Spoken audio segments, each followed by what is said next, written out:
Snowy, and that your dad, who was absolutely one of the greatest musicians, John Berkman, and composer and writer, was also, we were blessed with his presence here playing for many years. So welcome. We're so happy you're with us. And I am Reverend Pam Geagan, and I'm Lissa Coffey. Yay! And this is East Meets West, and I always love being with you when you're here. So it is about being divine, and we're talking about East and West, and maybe mainly East right now today. But I'm going to start with a quote from Antoine St. Martin. You are one thing only. You are a divine being, an all-powerful creator. You are a deity in street clothes, and within you dwells the infinite wisdom of the ages and the sacred creative force of all that is and all that ever will be. And as Rumi said, he said, stop acting so small.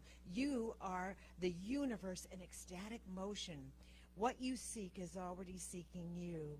And in the West, my interpretation is, and I grew up this way too, we read, we study, and we incorporate all this information and trying to learn something, and we forget who we really are, that there's the divine within us and our divinity calling to us. And so we reach along all these, we get to a certain point, and now we realize what really is calling to us may be something entirely different. I'm not saying throw out all your studies, throw out all your university things that you embraced and embodied. It's always there. It is that divine within us that keeps it like the computer. But when you download and go empty, that is when you connect with something deeper. So we teach that Eastern spirituality and traditions actually already, all of that is within us. And I turn this over to you, Lissa.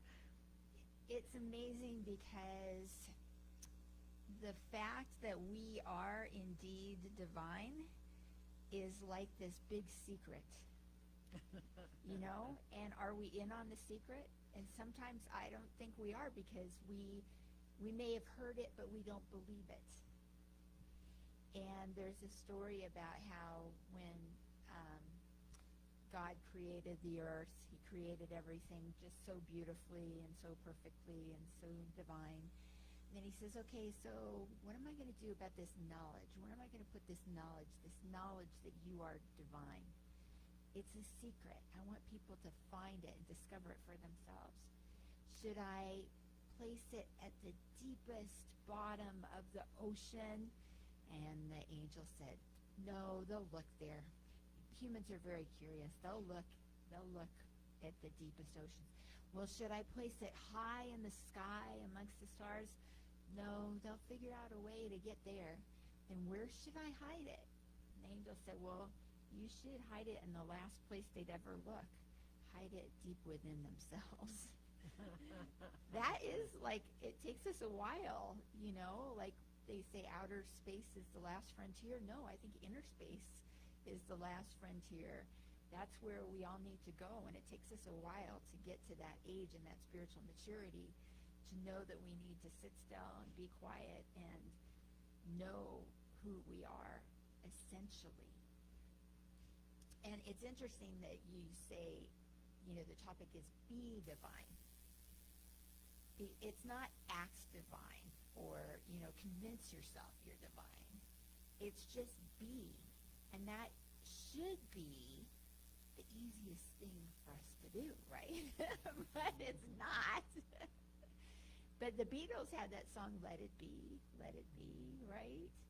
And I think that's what they were trying to get at, is just when we relax into it and we stop the debate in our mind and we go into silence, we take that time in meditation to just be still, be at peace. And we experience a little bit of it.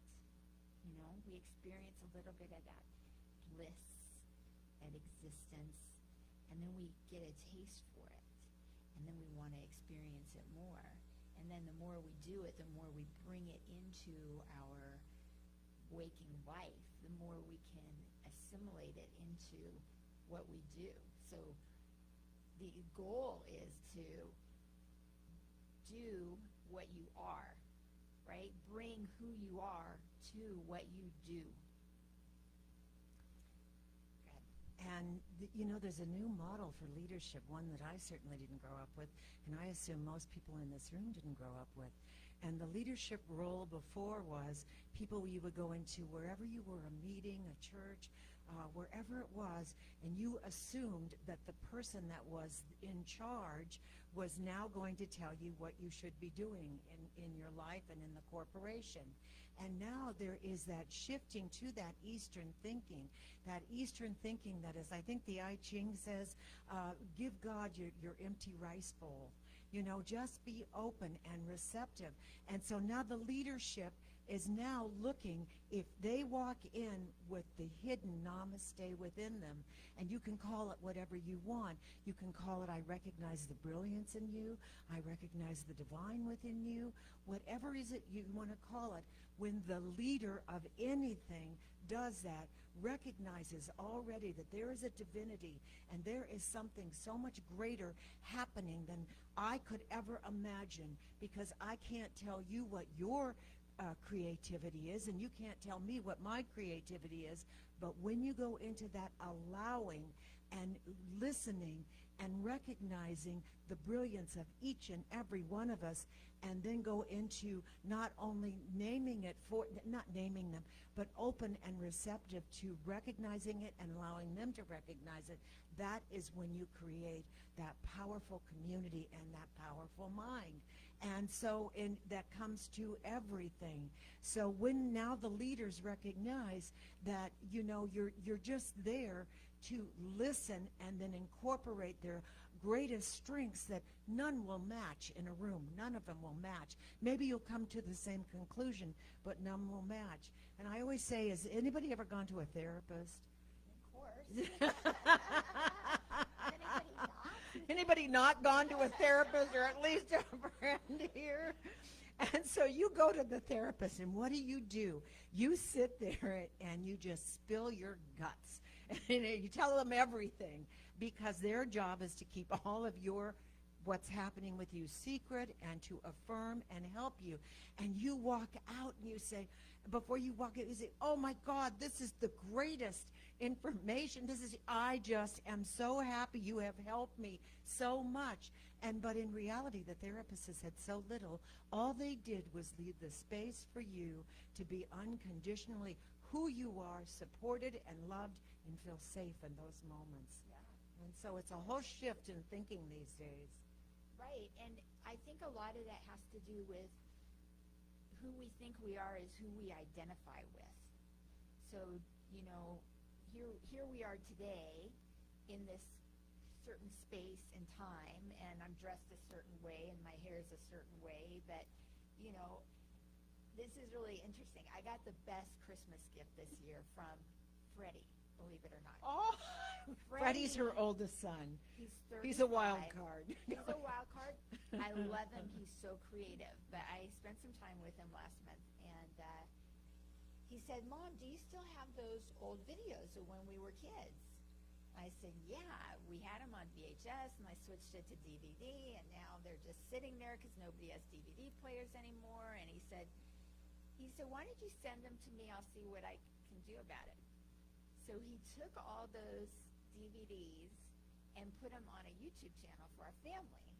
So now, it was brilliant that he did this, and I don't know how he did it because it's way too technically complicated for me to figure out, but what a great gift, not just for me, but for the whole family, right?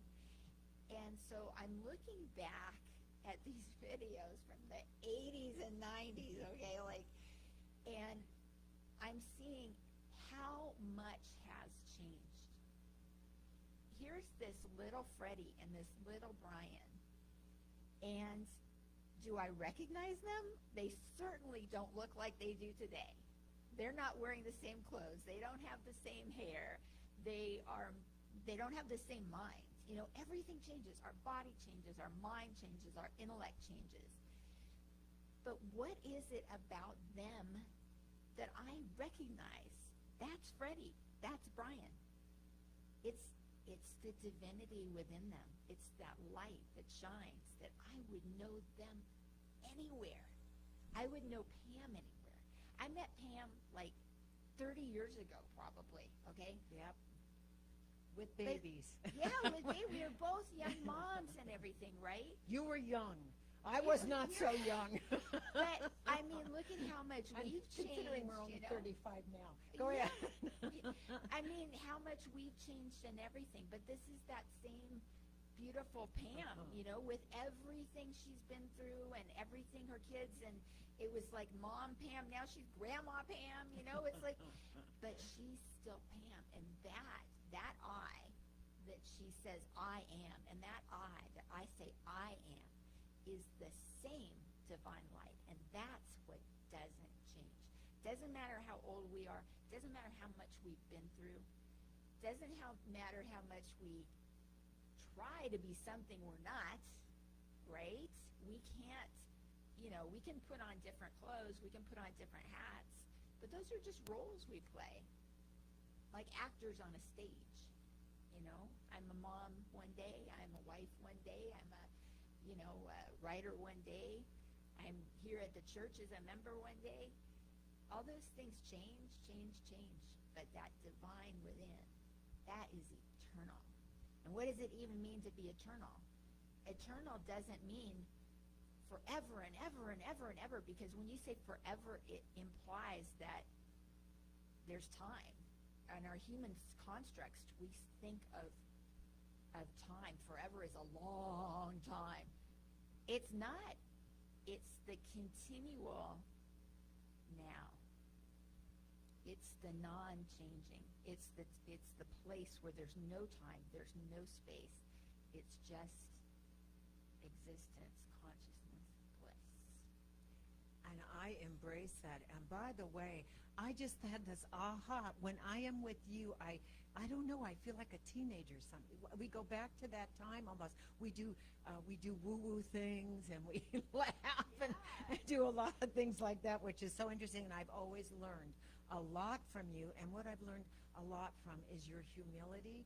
Is that a good word for this? Who you are is so magnificent, and yet you're just Lissa, as you said.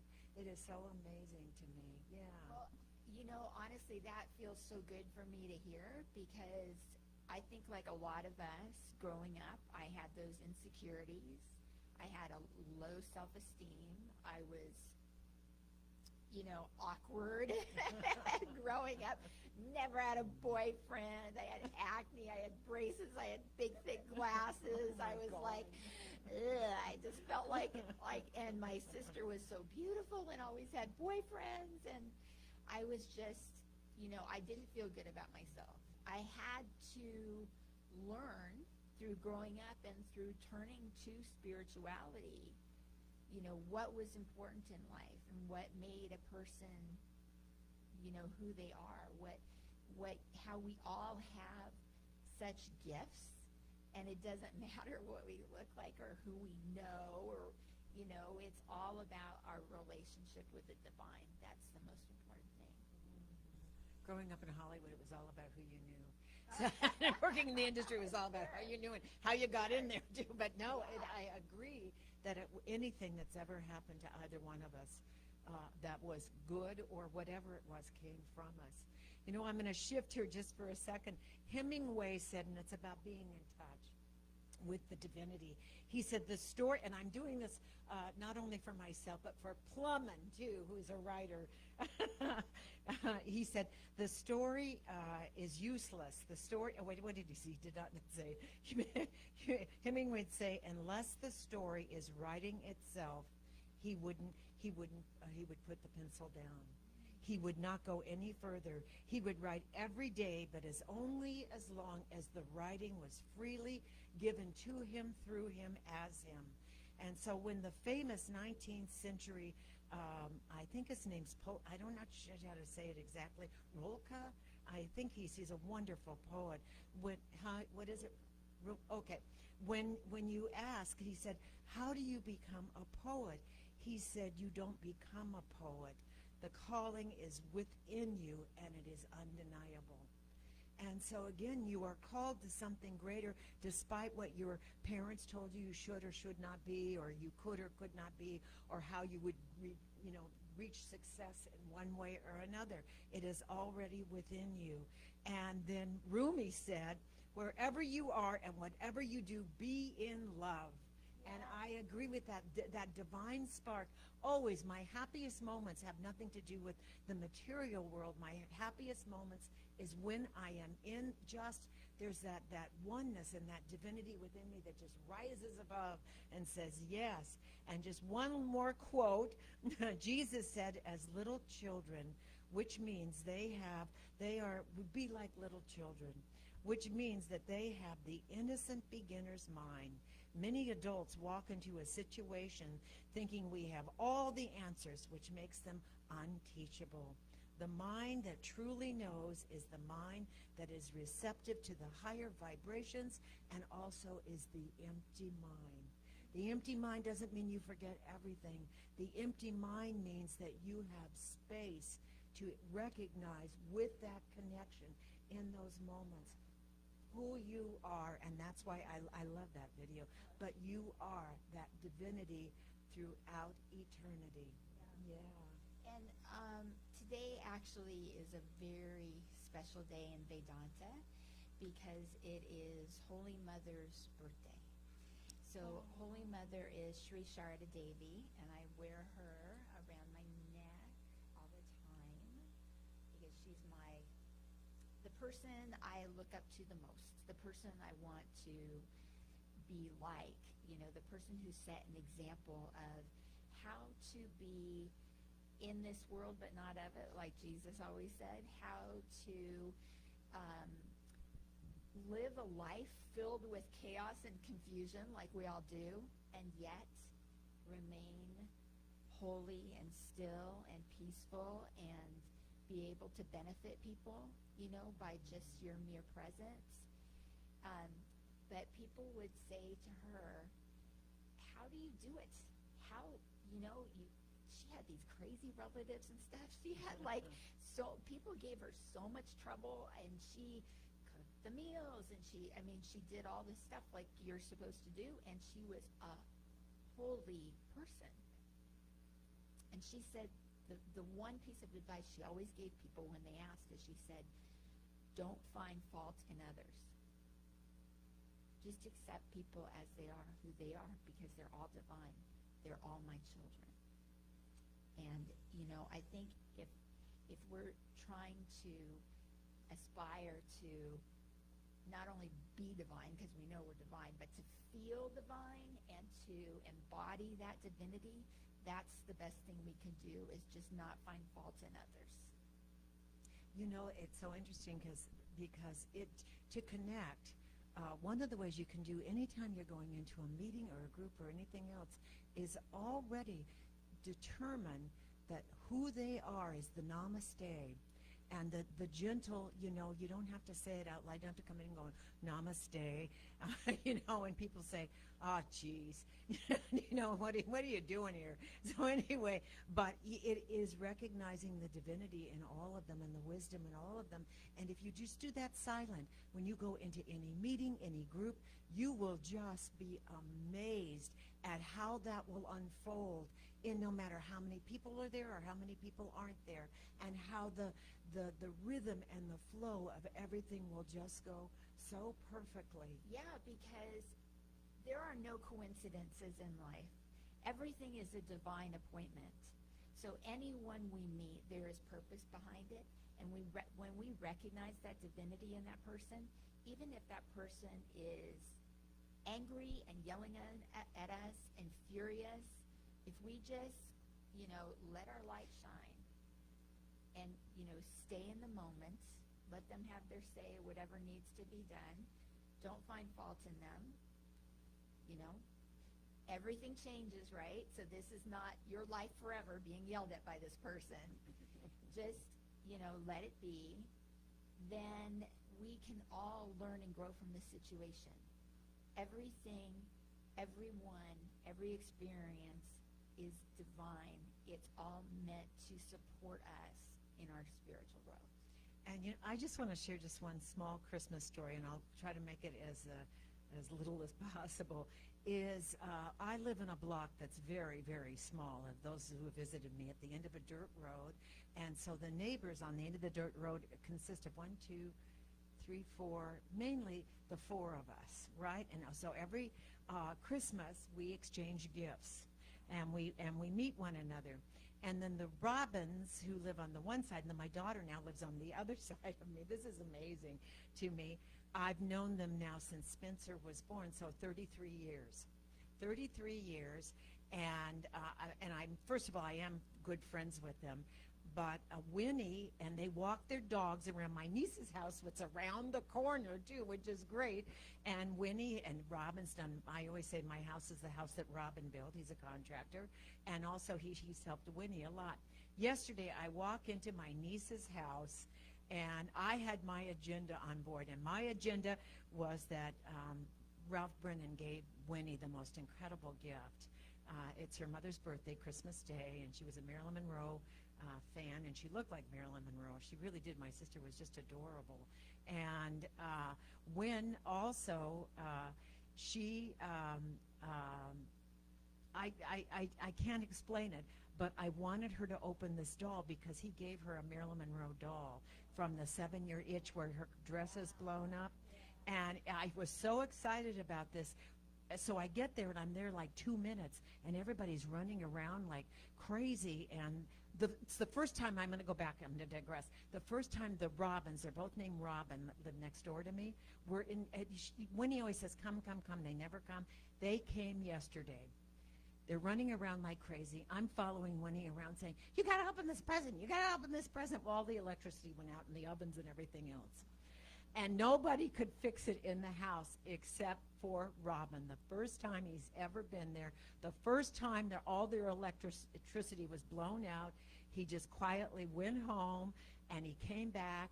And just at the end of my prayer, which was power and light, we know that the power and the light and the divinity was in with us, and it's flowing in and through and as us.